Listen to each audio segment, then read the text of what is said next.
Jack अपने दफ्तर में उस महिला के साथ कुछ निजी पल बिताने ही वाला था कि अचानक दरवाजे पर दस्तक हुई और उनकी खलल पड़ गई। उसने सोचा कि उसकी सेक्रेटरी होगी, इसलिए उसने लापरवाही से जवाब देने की कोशिश की, लेकिन उसे ये जानकर झटका लगा कि उसकी पत्नी की आवाज़ सुनाई दी। घबराकर जैक ने उस महिला को जल्दी से स्टोर रूम में छिपने को कहा। उसकी पत्नी अचानक इसलिए आई थी क्योंकि वो अपनी शादी बचाना चाहती थी, लेकिन जब वो अपने पुराने प्यार को फिर से जगाने की कोशिश कर रही थी तो उसे जरा भी अंदाजा नहीं था कि कुछ ही दूरी पर एक और महिला छिपी हुई है।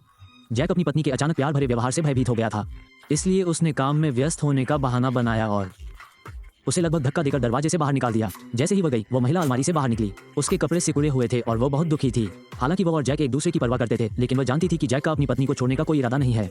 उस रात वो अकेले बैठी दुखी महसूस कर रही थी, जब तक कि उसका पूर्व प्रेमी उसे सांत्वना देने नहीं आ गया। अगले दिन जैक की पत्नी को उसके दफ्तर में सिगरेट का पैकेट मिला।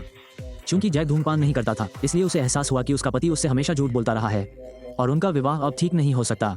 इसलिए उसने अपना सामान पैक किया और एक विदाई पत्र छोड़ दिया। जब जैक घर लौटा और उसे वो पत्र मिला तो उसे आखिरकार समझ आ गया कि सब कुछ खत्म हो चुका है।